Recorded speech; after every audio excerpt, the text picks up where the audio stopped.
네.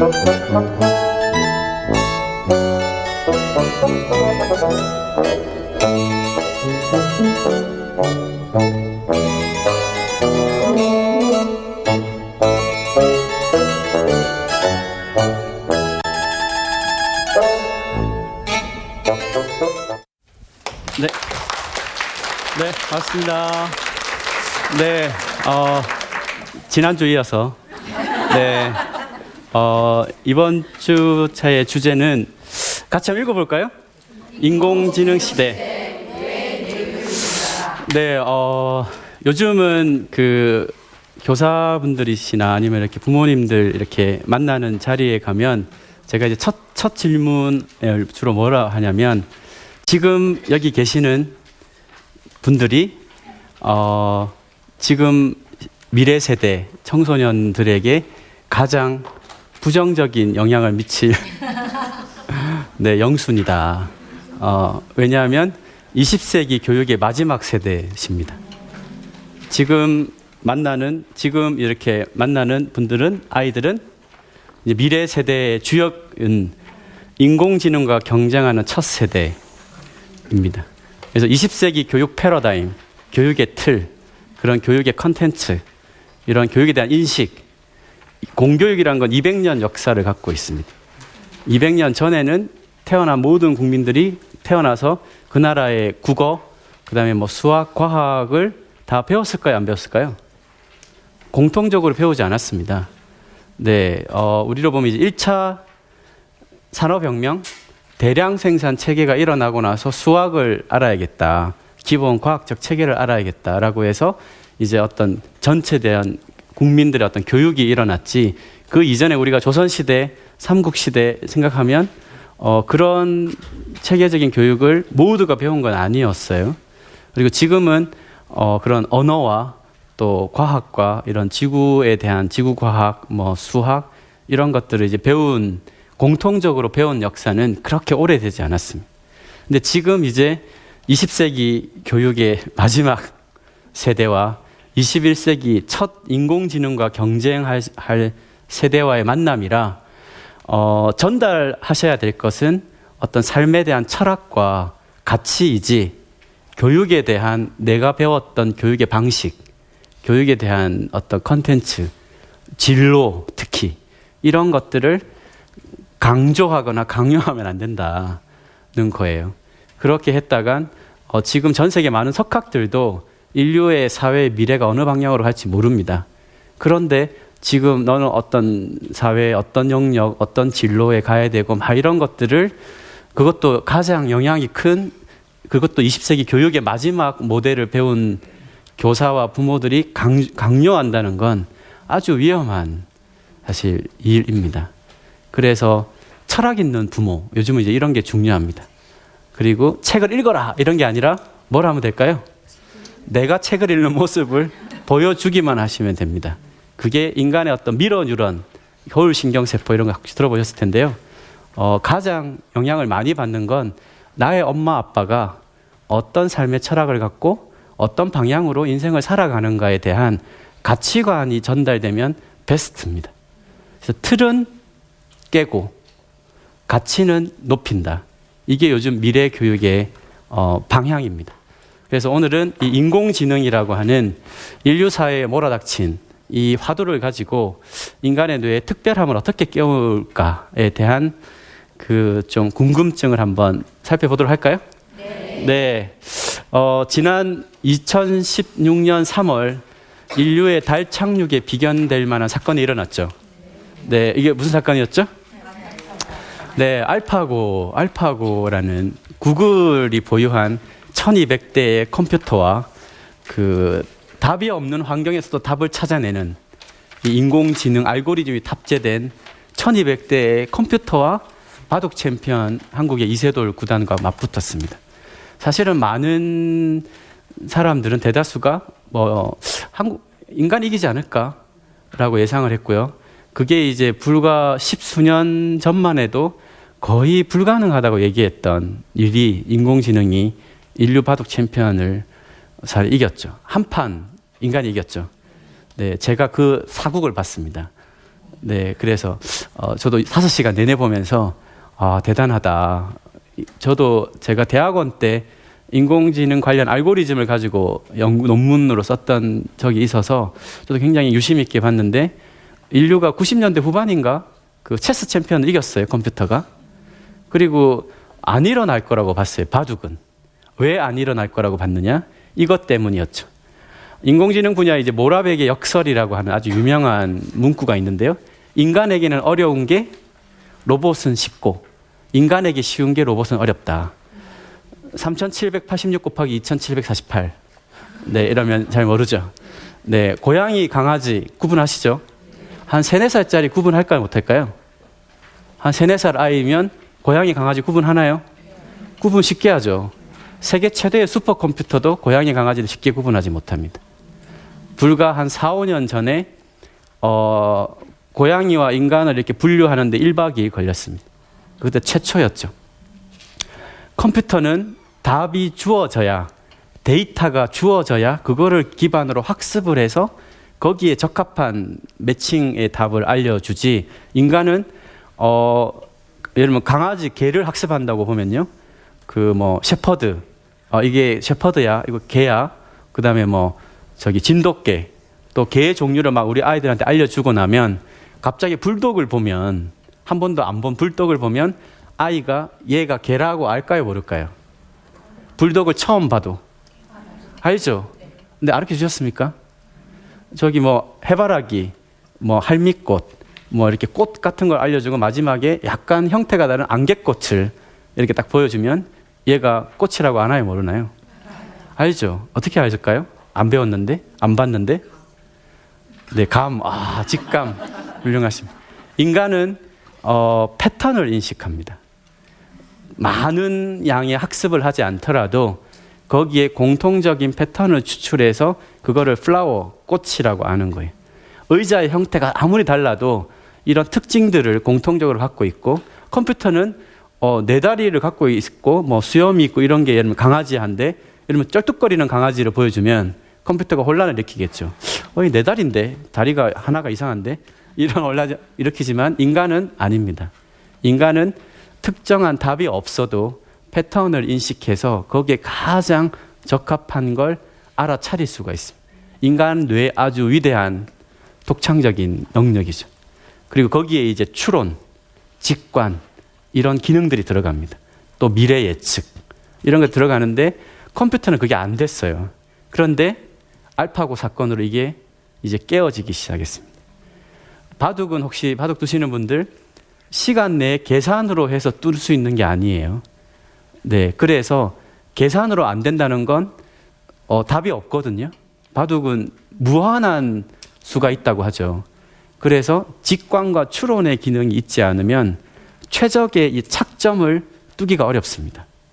그런데 이것을 이겼다는 건 인간 뇌의 고유한 영역에 이제 본격적으로 진입을 하기 시작했다는 거죠. 여기 이제 제가 보여드릴 영상은 이 알파고에 사용되었던 이 알고리즘을 그 이전에 이제 테스트했던 영상 중에 주로 이제 인류가 개발한 기본적인 게임들을 가지고 이 인공지능 알고리즘을 훈련해 왔어요. 벽돌 깨기 게임 혹시 아십니까?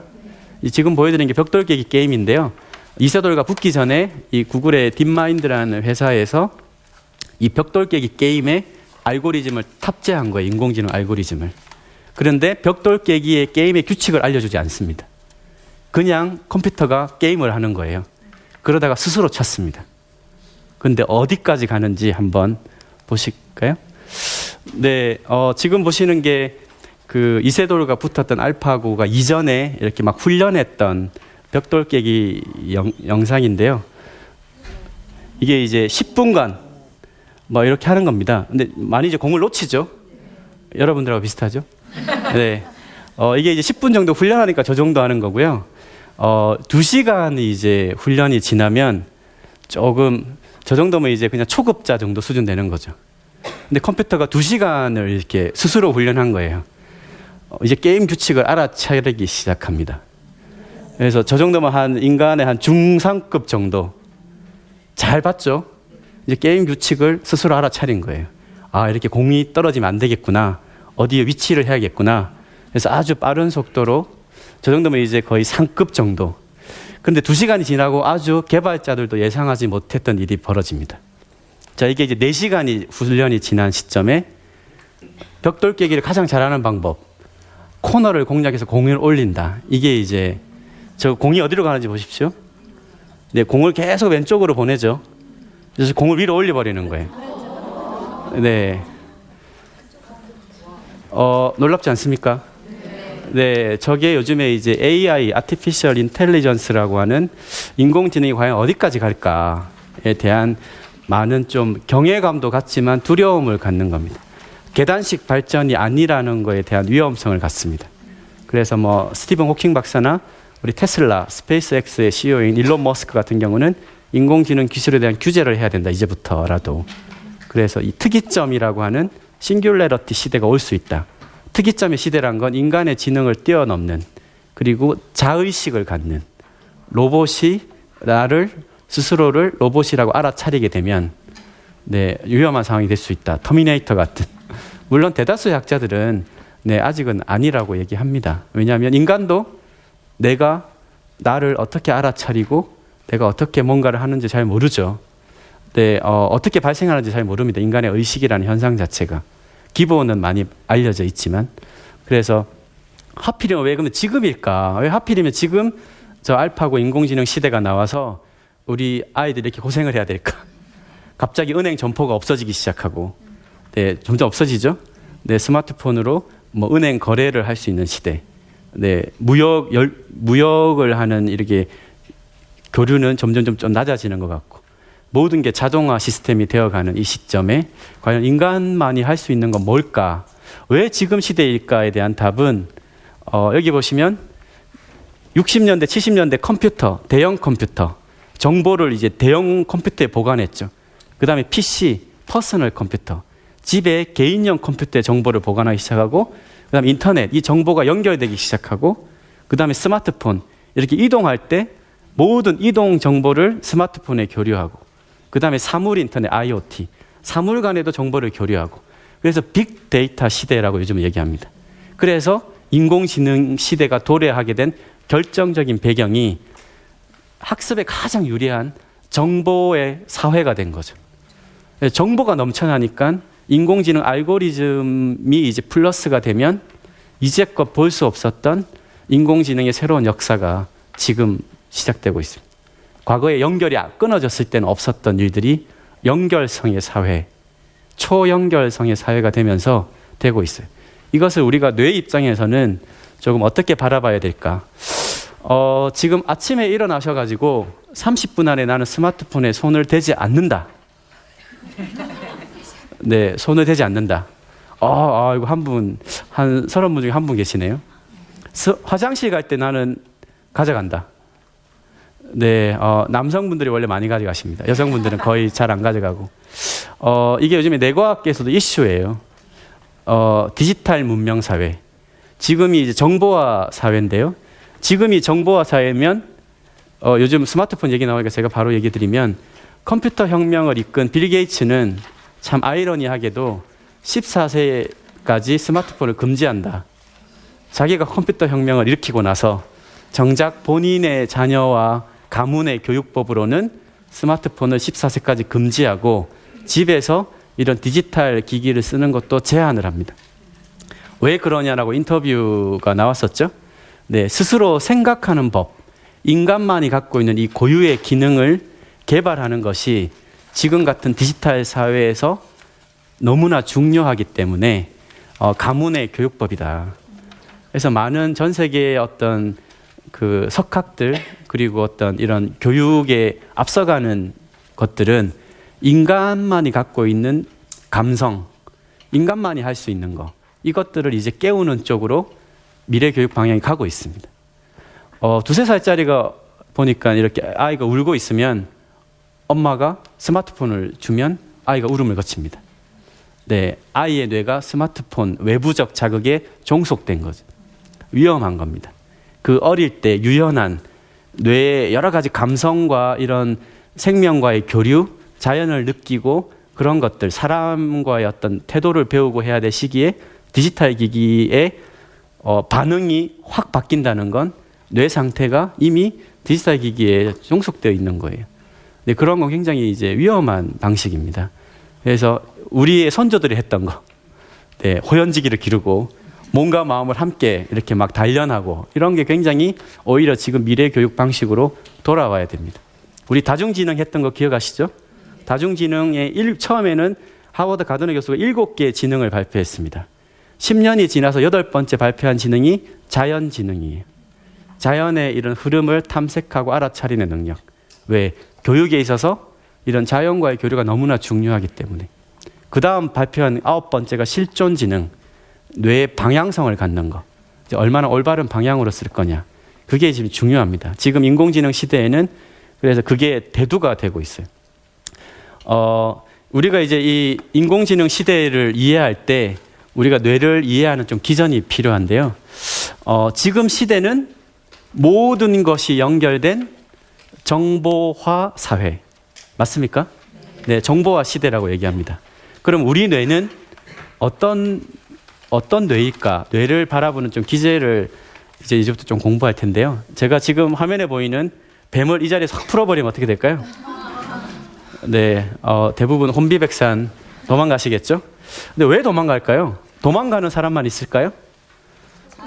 네, 제가 추정하건대 90%는 도망가시고 10%는 주저앉습니다. 네, 그리고 간혹 잡습니다. 잡는 분은 이제 땅꾼에 대한 주식. 우리는 왜 뱀을 보고 도망갈까? 이걸 가지고 이제 조금 뇌에 대한 해석을 해보면 뱀에 대한 두려움의 정보가 있으신 거죠. 여러분들의 머릿속에 뱀을 한 번도 못 봤다면 도망가실까요?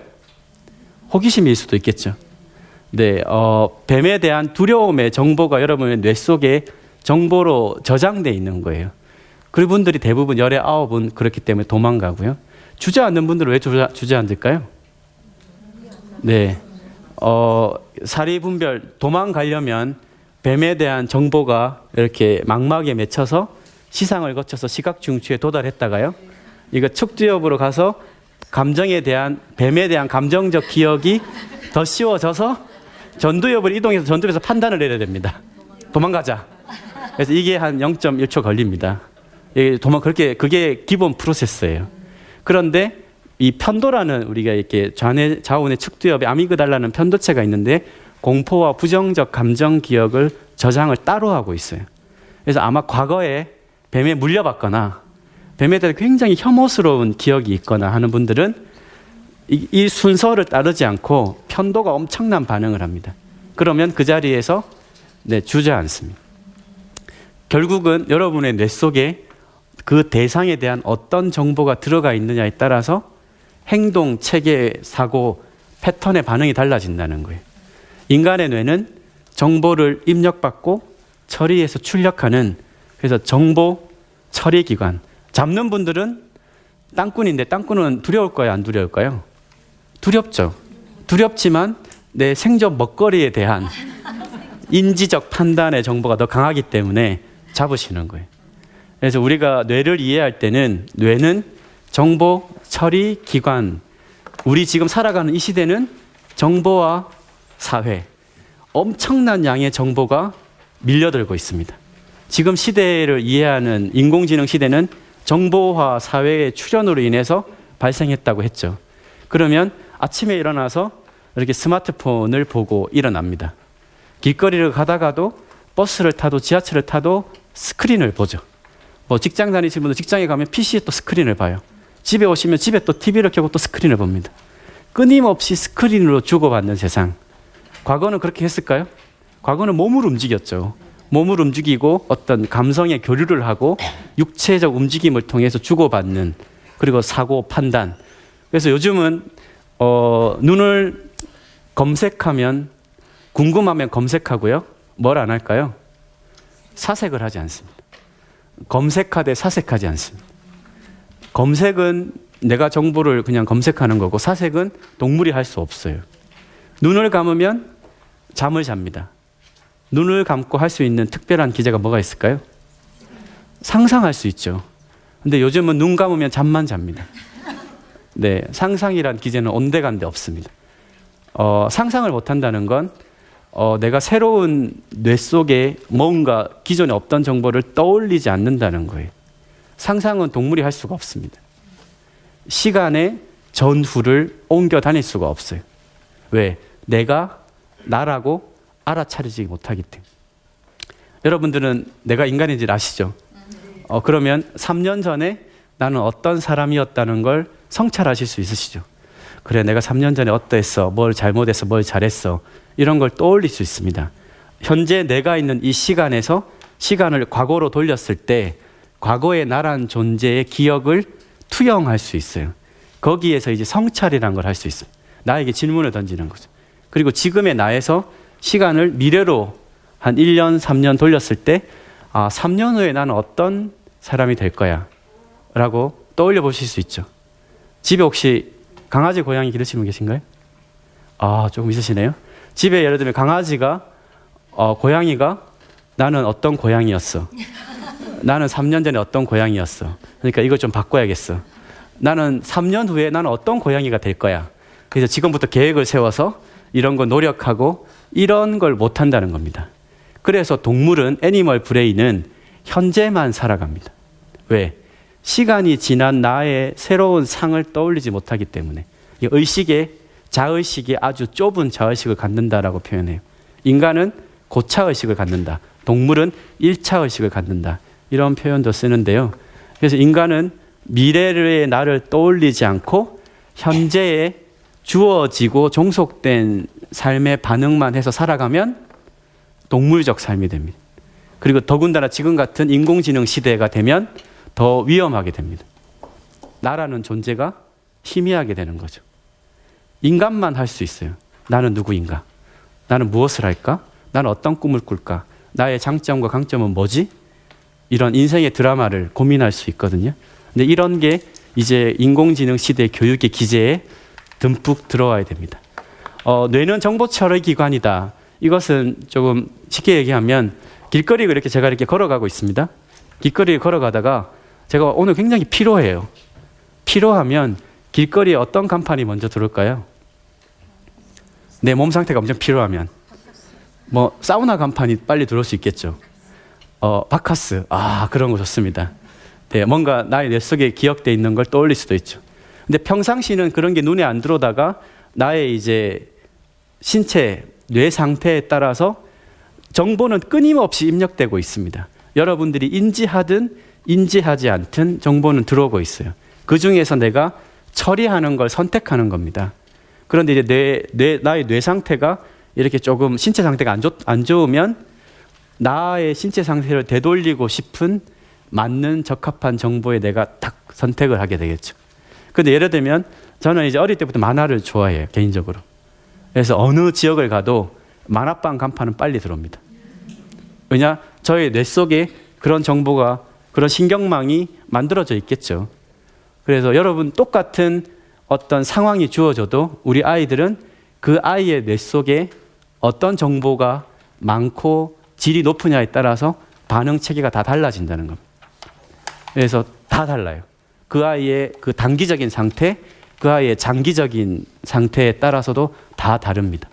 아이작 뉴턴이 만유인력의 법칙을 발견한 나무가 뭐라고 일화가 돼 있죠? 그 동시대에 살았던 사람들이 사과나무 떨어지는 사과 보고 다 발견했을까요? 발견 안 하죠. 아이작 뉴턴만 그 동시대에서 발견했습니다. 왜? 평생을 서로 간에 미치는 상호작용의 힘에 대해서 뚫어지게 연구한 사람이라 그게 스파크, 우리가 보면 영감인 겁니다.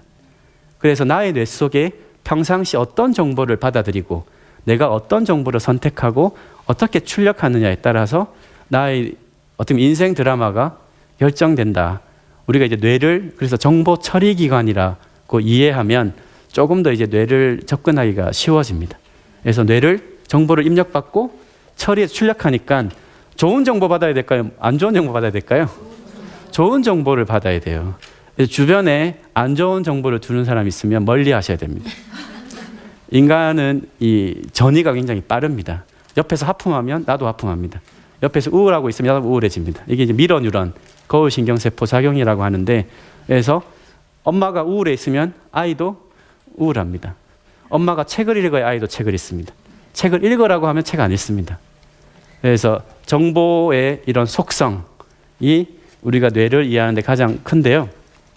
디지털 사회, 인공지능 사회가 돼가면서 이 정보 처리기관 뇌 입장에서 가장 위험한 건 여기 보시는 이 중독입니다. 중독. 다들 가지고 계신가요? 하나쯤? 음식 같은 경우는 디저트 배는 따로 있다. 뭐 이런 얘기도 하시더라고요. 여기 보면 이제 뭐 정보가 밀려드는 겁니다. 디지털 사회가 돼서. 과거에 비해서 수백 배의 정보가 우리 인간의 뇌에게 몰아치고 있습니다. 인간의 뇌는 정보 처리 기관이기 때문에 이제껏 볼 수 없었던 정보가 몰아치면, 그것도 자극적이고 단기적인 정보가 몰아치면 인간의 뇌에 영향을 받을까요, 안 받을까요? 엄청 받죠. 거기 안에 나라는 존재가 없으면 무차별적으로 받습니다. 여러분들이 백화점에 가셔서 핸드백을 사셨다. 여러분이 사셨을까요? 여러분 뇌에 있는 핸드백에 대한 정보가 여러분을 사게 만들었을까요? 인간의 뇌는 또 의사결정을 하고 나면 빛의 속도로 합리화하는 아주 놀라운 기능이 있습니다. 핸드백을 애매하게 구경하다가 샀는데 사는 순간 나는 1시간 동안 설명을 할 수 있습니다. 핸드백을 산 정당성에 대해서. 네, 누가 물으면, 남편분이 물으면, 그게 이제 인간의 또 특이함이면, 선택하고 나면 합리화할 수 있는 또 특별한 기능이 갖고 있습니다. 그건 어떻게 보면 생존과 관련되어 있다고 되어 있는데요. 여기 많이 우리 청소년들이 근접하는 뭐 여러 가지가 있지만 이 게임, 이 친구는 우리 아까 정보 처리기관 내 입장에서는 엄청난 양의 게임의 정보를 입력받은 거죠. 그리고 처리를 했겠죠. 그런데 엄청난 양의 정보를 거의 비슷하게 받은 친구가 있어요. 누가 있을까요? 네, 프로게이머. 게임 중독 아이와 거의 비슷한 양의 게임 정보를 받습니다. 그런데 왜 한 친구는 프로게이머가 되고 한 친구는 게임 중독이 될까요? 프로게이머는 실제 뇌파를 측정하면 아주 뇌기능이 좋습니다. 순간적인 상황 판단력, 순간 집중력, 몰입성, 전략적인 이런 상황 판단 아주 좋습니다. 저렇게 게임 중독이 된 친구는 이제 여러 가지 호르몬의 불균형 상태에 직면하죠. 차이가 만들어집니다. 그래서 프로게이머와 게임 중독, 차이가 뭘까요? 게임 중독은 인간 뇌의 특별함의 기제를 쓰지 않습니다. 내가 이 게임을 왜 하는지에 대한 질문과 답을 하지 않습니다. 대부분 그렇습니다. 중독의 대부분은 내가 나에게 질문하지 않습니다. 내가 왜 다이어트를 하는가? 네, 질문하지 않습니다. 나는 왜 게임을 할까? 프로게이머는 질문을 할까요, 안 할까요? 프로게이머는 질문도 하고 이거를 하는 시간이 지난 나를 그립니다. 나는 무엇이 될 거야? 무엇을 위해서 현재 이것을 하고 있어? 똑같은 게임을 하지만 의미를 부여하는 거죠. 그러면 의미를 부여하지 않고 내가 이 게임을 하는 이유에 질문을 하지 않으면 집착합니다. 왜? 방향성이 없으니까요. 그리고 집착이 반복되면 중독으로 갑니다. 인간의 뇌는 크게 두 가지로 바뀝니다. 반복된 입력을 통한 변화, 임팩트가 큰 입력을 통한 변화. 그래서 반복된 입력이, 집착이 반복되면 중독이 되고요.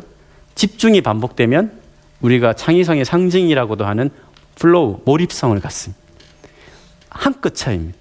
여러분들 지금 이렇게 강의를 들을 때 내가 이렇게 이제 움직임이 이렇게 덜해지면 뇌파가 빨라질까요? 느려질까요? 뇌파가 느려지겠죠. 보통은 이제 깨어 있으면 베타파가 많이 나오고요. 초당 한 20 내외로 많이 나오다가 가만히 있거나 이렇게 있으면 이제 뇌파가 느려집니다. 뇌파가 조금 느려질 때 내가 의식을 놓으면 수면파가 나옵니다. 네. 의식을 잡고 대상에 집중하면 집중 파형이 나옵니다. 한 끗 차이라는 거예요. 나의 마음의 기제가 어디를 향하느냐에 따라서 인간의 뇌 상태가 급격하게 바뀝니다. 내가 이 게임을 왜 하는가에 대한 질문과 답을 하고 하느냐와 하지 않고 하느냐는 뇌의 방향성의 기제가 달라집니다. 근데 이것을 우리가 돌이켜보면 현대 우리 청소년들이 잘 할 거야, 안 할까요? 잘 안 합니다. 왜 안 하죠? 시간이 없어요. 주어지는 게 너무 많습니다. 하라고 하는 게 너무 많습니다. 엄청난 틀이 많습니다. 뭐 너무 많습니다. 이게 아이들만의 문제일까? 저는 그렇지 않다고 생각합니다. 할 게 너무 많습니다. 할 게 너무 많고 수동적이 됩니다. 우리가 야 휴지 주워 이렇게 하는 게 아니라 휴지를 줍는 게 어떻겠냐 해서 자기가 마음속으로 선택해서 휴지를 줍는 것과 휴지 주워 이렇게 휴지 줍는 것은 뇌 기제가 하늘과 땅 차이입니다. 선택의 의사결정을 누가 하게끔 만드느냐, 뇌의 주인의식을 누가 갖게 만드느냐, 이게 이제 굉장히 중요한데 우리가 디지털 아까 사회에서는 점점 더 이런 선택권이 없어집니다. 나라는 선택권. 네, 나라는 존재가 희미해져 가고 있어요. 그래서 검색하고 사색하지 않습니다. 네, 눈 감으면 잠만 자고요. 상상하지 않습니다. 나라는 존재, 내가 나에게 질문을 던지는 시간을 과연 가질까라는 이런 물음표가 들죠. 네, 그래서 지금 필요한 것은 인공지능이 아니라 네, 자연지능을 깨우는 시대라고 합니다. 우리가 인공지능 시대에 답의 방향은 사실 나와 있습니다. 인공지능은 활용하고 인간만이 할 수 있는 자연지능을 회복하고 깨우는 방향으로 가야 된다. 틀은 내리고 가치는 올리는 교육의 방향으로 가야 된다. 이게 미래교육의 사실 방향입니다. 그러면 인간만이 갖고 있는 자연지능 과연 무엇이 있을까? 조금 전에 얘기 드린 것도 자연지능이죠. 네, 사색하는 거. 근데 우리는 뭐 조금 하면 검색합니다. 움직이려고 하지 않죠. 야, 움직이면 동물이 더 잘하는 거 아니야? 라고 얘기하실 수 있지만 움직임이야말로 인공지능 시대가 아무리 오더라도 가장 남을 직업 중에 하나입니다. 움직임의 미묘한 걸 하는 직업, 목수 뭐 이런 거. 신체의 미묘한 움직임은 로봇이 구현하기 너무너무 어렵습니다. 제가 대학교 들어갔을 때 이렇게 두 발로 걷는 로봇을 만들지 못했습니다. 우리나라는 2000년대 훨씬 지나서야 두 발로 걷는 이족 보행 로봇을 만들었습니다. 이족 보행 로봇은 너무 어렵습니다. 인간만이 지구상에서 두 발로 걷는다고 했죠. 두 발로 제대로 움직일 수 있어요. 두 발로 걷는다는 건 인간의 뇌에 경이로운 작용이기도 하지만 아주 놀라운 인간만의 자연지능이기도 합니다. 복잡한, 그리고 아까 우리가 움직임에 또 차이가 있다고 했죠. 그래서 움직임을 기반으로 하는 직업은 아마 오랫동안 지속될 겁니다. 그래서 이렇게 사람의 이런 복잡하고 아주 몰입성 있는 신체적 움직임을 기반으로 하는 영역들은 인공지능 시대가 와도 살아남습니다. 그게 인간의 뇌의 근본 기제라서 그렇습니다. 움직임에서 시작해서 미묘한 감정, 감성, 상상, 언어 이런 것들. 네. 자, 그러면 우리가 이제 결국은 뭐냐면 이런 휴먼 브레인, 인간 뇌의 특별함을 깨워야 된다고 하는데요. 정리를 하면 이렇습니다. 그럼 뭘 우리 인공지능 시대에 이렇게 좀 갖고 있으면 좋을까? 인간의 뇌의 기전을 조금은 알아야겠죠. 우리가 인공지능하고 뭐가 조금 다른가? 이런 거에 대한 기전을 아는 게 첫 번째. 그래서 뇌를 이해할 필요가 조금 있죠. 뇌를 조금 이해하셨습니까? 네, 그리고 뇌의 가치를 알아야 돼요. 네, 뇌를 이해하는 건 이제 뇌 과학이 약간 공부를 하는 것이고요. 인간만이 갖고 있는 뇌의 가치가 뭘까에 대한 뇌의 가치를 아는 거. 그리고 나서 활용하는 겁니다. 뇌를 이해하고 알고 활용하는 이 자산을 갖고 있으면 우리가 좀 더 인공지능 시대를 대비할 수 있지 않을까. 그래서 여기에 대해서 조금 알아볼까요? 네, 뇌와 컴퓨터, 그럼 무엇이 다를까? 물음표. 뇌와 컴퓨터는 무엇이 다를까요? 20세기 컴퓨터의 시대, 21세기 뇌의 시대. 컴퓨터는 크게 보면 소프트웨어와 하드웨어로 나누어져 있죠. 여러분들 소프트웨어를 예를 들면 아래 한글만 쓰시는 분들이 있고요. 다양한 프로그램을 막 쓰시는 분들이 있으시겠죠. 아무리 소프트웨어 능력이 뛰어나도 저 컴퓨터 형체가 바뀝니까? 컴퓨터의 하드웨어 자체를 바꿀 수 있습니까?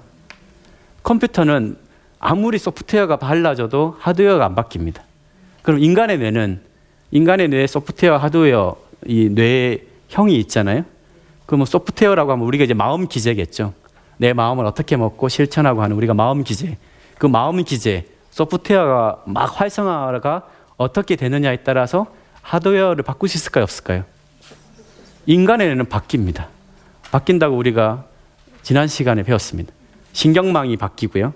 신경망의 그 밀도가 바뀌고요. 뇌세포가 새롭게 생겨날 수도 있고요. 신경망이 강화되고 하면 우리가 피질 두께도 바뀝니다. 이게 참 웃긴 거죠. 아주 특이한 거죠. 이게 컴퓨터와 본질적으로 다른 겁니다. 내가 어떻게 하느냐에 따라서 뇌의 하드웨어 구조까지 바꿀 수 있는, 그렇다고 막 뇌가 엄청 커지고 막 이런 건 아니고요. 영역 자체가 막 바뀌고 하는 건 아니고 변화가 된다는 거예요. 아주 어릴 때 예를 들면 좌뇌 측두엽에 손상이 된다. 여기가 이제 언어 중추가 있습니다. 그러면 오른쪽에 언어 영역이 생깁니다. 아주 어릴 때 다치면. 근데 나이가 들어 다치면 이제 손상이 되어서 더 여기서 생성되지는 않습니다. 근데 인간의 뇌는 그래서 유연해요. 변화할 수 있다는 거. 그게 컴퓨터와 본질적으로 다르다. 그래서 우리가 지난 주에도 봤던 저 신경망이 변화한다는 거예요. 그리고 이 아이 때는 더 많이 변화한다는 거죠. 이게 혁신적인 차이입니다. 새로운 기술, 새로운 지식을 습득할수록 저 신경망이 드라마티가 변하죠. 어릴 때 제가 이렇게 단추를, 우리 아이들이 단추를 잠글 때 보고 잠그죠. 이게 이제 보고 잠그고 이걸 한 100번 정도 하면 어떻게 될까요? 뭐 이렇게 안 보고 잠그죠. 안 보고 어떻게 잠그죠?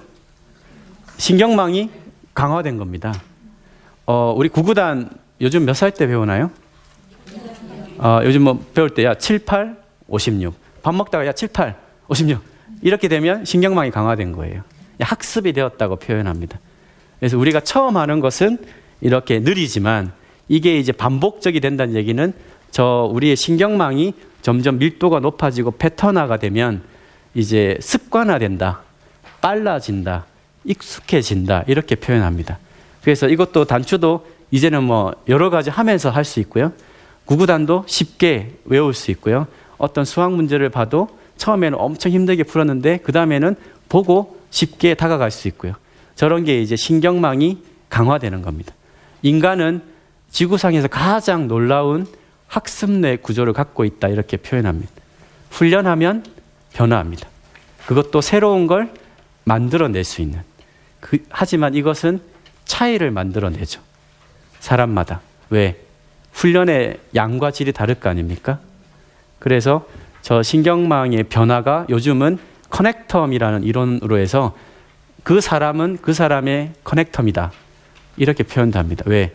이 신경망의 패턴과 형태와 밀도가 그 사람이 과거에 살아온 인생이겠죠. 그렇지 않겠습니까? 이렇게 들어가는 관점도 있습니다. 네, 그러면 이제 비교를 한번 해볼까요? 제가 집에서 키우는 고양이입니다. 네. 제가 관찰한 결과 애니멀 브레인과 휴먼 브레인의 차이는 뭘까? 평상시에 하는 행동을 유심히 보면요. 얘는 뭐 하고 있을까요? 네, 멍 때리기 하고 있죠. 네, 멍이 있습니다. 왜 멍 때릴까? 고민을 해보면, 네, 할 일이 없는 거죠. 네, 꿈을 꾸지 않습니다. 네, 이게 멍 때리기만 할까요? 엔터테인먼트 하죠. 네, 엔터테인먼트. 밥 달라고도 엔터테인먼트 하고요. 이렇게 같이 있는 사람한테 이렇게 표현을 하죠. 감정의 표현. 반려동물급이 되면 공감 기제를 갖습니다. 그 밑에 파충류로 내려오면 없습니다. 양서류, 개구리, 편도체라는 게 없기 때문에 공포와 이런 감정을 기억하지 않습니다. 그 밑으로 예를 들면 멍게 드시나요? 멍게는 뇌가 있을까요, 없을까요? 멍게는 동물입니까, 식물입니까? 그럼 멍게 말고 그 밑에 원형 동물, 집신벌레. 집신벌레는 동물일까요, 식물일까요? 네, 집신벌레를 우리 중학교 생물학 시간에 원형 동물이라고 배웠습니다. 네, 우리 뇌 속에 어딘가 있으실 거예요. 원형 동물, 동물이죠. 집신벌레는 왜 동물이냐? 움직이니까요. 그 다음에 이제 단순하게 움직이는 거예요. 눈, 코, 귀, 뇌가 없죠. 하지만 화학적 반응에 따라서 움직입니다. 그래도 움직이니까 동물이에요. 그 다음 등급 정도 올라오면 이제 멍게도 동물입니다. 멍게는 유생일 때, 어릴 때 이렇게 떠다닙니다. 그러다가 바위에, 바닷속에 붙으면, 바위에 붙고 나면 뭐 할까요? 멍게가 자기 뇌를 먹어버립니다. 왜 먹을까요? 배고파서. 움직일 필요가 없으니까. 바위에 붙었으니까. 이제 정착을 했으니까 움직일 필요가 없으니까 자기 뇌를 먹어버리는 걸로 알려져 있습니다. 그러다가 이제 양서류, 육지에서 바다로 올라오는 양서류, 개구리가 되면 이제 그때는 약간 단순한 움직임을 보이죠. 하지만 편도체가 없기 때문에 부정적이고 공포 반응을 기억하지 않습니다. 그 다음이 이제 파충류 단계, 악어, 도마뱀. 이렇게 막 도마뱀 꼬리 잘라도 뭐 엄청 파워가 세죠? 네, 그러니까 딱 보면 우리 뇌 안쪽에 지난주에 공부한 생명 중추 기능이 엄청난 대부분을 차지합니다. 그 파충류의 뇌는. 그러면 파워가 장난이 아니겠죠. 생명의 회복력이 장난이 아니겠죠. 그래서 하지만 딱 보면 생각이 없어 보이죠. 네, 바깥쪽 뇌는 거의 없습니다. 그래서 생명 중추의 기능이 발달하고 우리 인간의 중간층을 아까 공부한 감정의 영역이 약간 있습니다. 근데 그때 그 감정이란 건 인간의 복잡 미묘한 감정이 아니라 유전자적 감정입니다. 배고프면 폭발하고 분노, 희노애락의 기본 감정. 인간의 감정과 동물의 감정, 우리 얘들과 같습니까? 다르죠. 누구 지금 가장 가까운 가족 누구를 한번 떠올려 보실까요? 그러면 뭐 죽일 놈 살릴 놈부터 이렇게 파노라마가 그려지죠. 인간의 감정은 1차 감정이 있는 것이 아니라 언어와 기억의 이 다양성이 만들어지기 때문에 동물은 1차 의식을 갖고 인간은 언어로 인해서 고차 의식을 갖는다. 1차 의식은 스냅 사진 같은 게 착착착 떠오르는 겁니다. 인간은 고차 의식을 갖기 때문에 파노라마가 그려져요. 지금 누구를 떠올리시면 그 사람의 과거 기억과 감정이 수반된 파노라마가 그려지는 겁니다. 그런데 이제 이 반려동물급들은 이제 영장육급으로 올라오기 때문에 파충류보다는 감정이 생기고요. 감정의 주고받음에 공감 기제가 생깁니다. 그래서 데리고 사시는 거죠. 주고받을 수 있기 때문에. 인간은 이 공감 기제를 훌쩍 뛰어넘는 이제 언어와 지능을 갖는다. 이것이 이제 생물학의 진화, 생물학상의 인간의 아주 휴먼 브레인의 특별함입니다. 그러니까 인간은 뭘 갖고 있죠? 움직임의 다양성. 집신벌레보다는 엄청 잘 움직이잖아요. 그리고 물론 독수리는 날 수 있지만 인간은 날지는 못하지만 그래서 조류들은 이 머리 뒤쪽에 여기 손의 영역이 엄청 비중이 큽니다. 왜? 날아야 되니까. 인간은 날지는 않아도 되지만 우리 지난주에 김연아의 손짓과 우리가 다른 건 훈련의 차이라고 했기 때문에 인간은 미묘한 밀도 깊은 움직임이 가능합니다. 그게 차이입니다. 날진 않아도 되지만 밀도 깊은 움직임이 가능하다. 그리고 감정을 복잡 미묘하게 관리할 수 있다. 그래서 감정을 억누르는 것이 아니라 조절할 수 있기 때문에 동물은 튀어나오는 대로 반응합니다. 이게 유전자적 감정이에요. 나의 뇌 상태에 따라서 감정이 일어납니다. 이 차이가 크죠. 여러분들 한 2~3살 때 제가 이렇게 이러면 방구를 끼고 싶어요. 생리적 반응이 올라옵니다. 방구를 끼겠죠. 그러다가 옆에서 이제 부모님한테 핀잔을 받겠죠. 야, 너 아이들 이렇게 사람들 많은데 방구를 끼면 어떡하냐. 그런데 그게 이제 감정적 기억으로 남습니다. 과거의 기억으로. 그러면 이제 나이가 들거나 시간이 좀 바뀌면 또 이렇게 방구를 끼고 싶어요. 그러면 과거의 기억이 올라오겠죠. 지금 여기 계신 분들은 뭐 때문에 멈출까요? 사회적 체면과 이제 뭐 이런 것도 조용히 이렇게 해서 바깥쪽 내가 엄청 작동하는 겁니다. 지금 해도 될까? 하지 말까? 내 체면이 있는데 이런 것들이 작동하는 거예요. 현재적 나의 뇌 상태에서 과거의 감정적 기억과 미래에 대한 예측. 네, 이것이 다 복합적으로 작동하는 게 인간의 특별함의 기제입니다. 그래서 얘들은 미래에 그런 예측을 하지 못하니까 네, 엔터테인먼트 또 뭐 할까요? 감정이 폭발하는 거죠. 제가 밥을 안 주고 나갔던 초기 1년 때 이제 뇌가 이제 아직 엄청 전두엽하고 이런 쪽이 발달을 덜 했을 때 밥을 안 주고 나갔어요. 안 주고 나갔더니 집안을 저렇게 만들어 놨습니다. 지금은 밥을 안 주고 나가면 될까요? 저렇게 할까요? 지금은 한 5년 정도 지났기 때문에 밥을 안 주고 나가도 저렇게 안 합니다. 고양이도 앞쪽 뇌가 발달하기 때문에 저렇게 굳이 할 필요를 약간 어른스러우신 거죠. 그런데 인간만큼 복잡한 미묘한 사고 판단 체계까지는 없기 때문에 저렇게 쥐어뜯진 않고 이제 물건을 이제 떨어뜨리는 거죠. 그래서 지금은 제가 밥 시간인데 밥을 안 주고 가만히 있으면 이런 걸 이렇게 툭툭 떨어뜨립니다.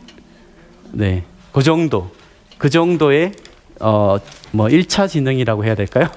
그 정도 지능을 갖고 있는 거죠. 네, 그리고 그 외에는 다 잡니다. 여기에 애니멀 브레인의 의식의 제한점이 있습니다. 왜 먹고 자고 놀고 이렇게만 할까? 네, 의식의 확장성이 없는 겁니다. 아까 얘기한 수년 전에, 1년 전, 3년 전에 나를 돌아보는 과거의 성찰적 의식이 없어요. 그리고 미래에 대한 미래 예측의 나를 떠올릴 수 없습니다. 미래의 나를 떠올리거나 현재의 나를 직관할 수 없기 때문에 상상이란 기제 역시 아주 미미합니다. 왜? 현재의 나를 알아차리지 못하고 과거의 다양한 파노라마적 기억을 끌어오지 못하고 미래의 변화된 나를 상을 떠올리지 못하면은 나의 머릿속에 있는 정보를 가지고 새로운 정보를 떠올리는 상상의 기제가 가능할까요? 못할까요? 가능하지 않습니다. 그렇기 때문에 동물은 현재적 자아를 갖는다. 그래서 현재만 살아간다. 주로 이제 그렇게 얘기하죠. 그래서 현재를 살아가는 사람은 현재만 살아갈 경우는 뇌 발달이 확장성이 더딥니다. 그거는 마치 지금 본 이 애니멀 브레인과 크게 다를 바가 없는데 지금 인공지능 사회가 그런 위험성을 많이 이제 제기를 하고 있죠. 왜? 이제껏 볼 수 없었던 디지털 정보화 사회, 그리고 이제 모든 것이 자동화되고 이제 인간의 웬만한 기능들을 대체해가는 인공지능 시대가 되면 과연 인간이란 건 무엇일까? 인간의 가치란 건 무엇일까? 인간만 할 수 있는 건 무엇일까? 지금 미래 세대에게 뭘 가르쳐야, 이 아이들이 뭘 공부를 해야, 뭘 개발을 해야 될까에 대한 물음표가 오는 시대입니다. 그래서 지금 미래 교육의 패러다임이 송두리째 변하고 있는 시점이란 걸 우리가 알 필요가 있습니다.